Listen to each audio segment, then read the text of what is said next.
Roviylar shunday hikoya qiladilar. Qadimda bir yigit Buxorodan Makka sari yo'l olibdi. Allohga yaqin bo'laman degan bir o'y xayol bilan Ka'ba atrofida qolib ketibdi. Buxoroda esa yigitning ota-onasi, qavmi qarindoshlari qolib ketibdi. Qarindoshlaridan rishtasini uzgan yigit Makka shahrida oila quribdi, bola chaqa orttiribdi, halollik bilan tanilibdi, omonatdor yigit nomi bilan shuhrat qozonibdi. Shahardagi odamlar boyligini shu yigitga ishonib topshirar ekan. Olis safarga borsa ularning omonatini mana shu yigit asrab turar ekan. Bir kuni bir boy kishi yigitga bir tugunda tillo zarlarni beribdi. Olis yurtga ketayotganini aytibdi. Shu omonat sizda tursin debdi haligi boy. Yigit xo'p deb olib qolibdi. Oradan oylar o'tibdi, yillar o'tibdi va haligi boy yurtiga qaytibdi. O'sha omonatni olish uchun yigitning uyiga borsa, yigit vafot etdi deyishibdi.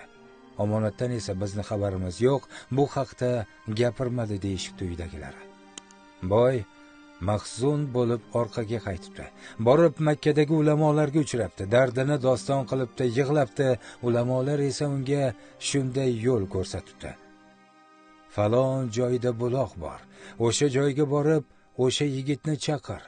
Jannatiylar ovoz beradi, o'zidan so'raysan deyishibdi.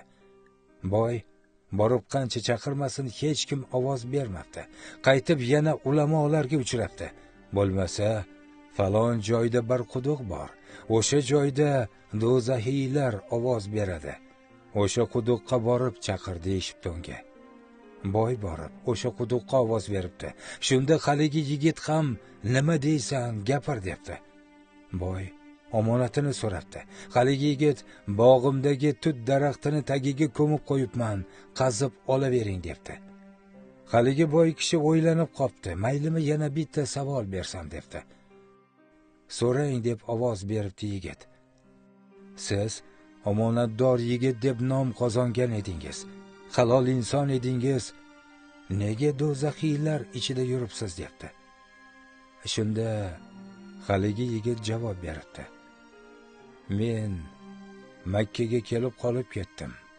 Buxoroda ota-onam, jigarlarim, oilam bor edi.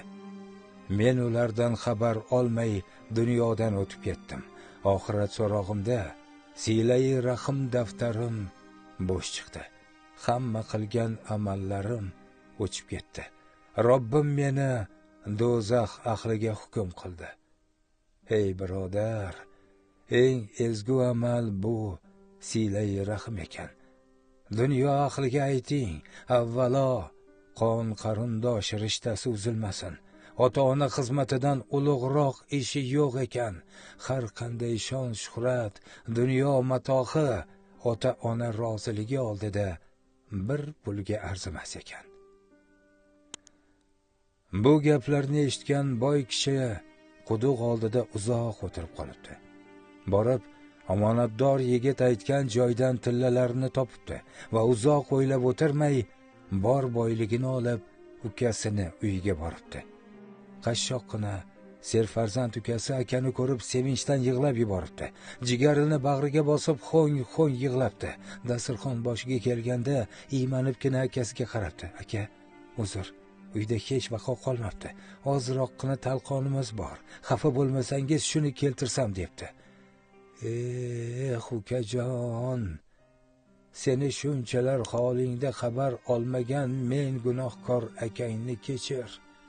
Mana tugundagi bor boyligim seniki ukajonim. Faqat chin dunyoga borganda ota-onam oldida meni yuzim yorug' bo'lsa bo'lgani.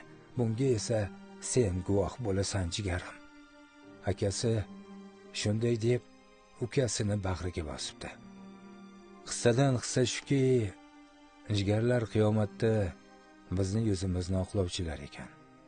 Ilohim barchamizni silai rahim daftarimiz savoblarga to'la bo'lsin. Ota-ona, farzandlar, jon jigarlar orasidan mehr oqibat ko'tarilmasin. Boyvachcha akalar bo'lamizmi, boy xotinlar bo'lib ketamizmi, jon va jigarlarimizni holidan xabar olishni unutmaylik. Qalblariga mehr ulashaylik.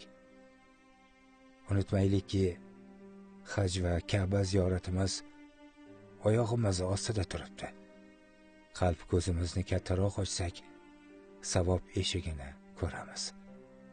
Ajr va savoblarimizni Allohim o'zi ziyoda qilsin. Amin. Ya Robbal alamin.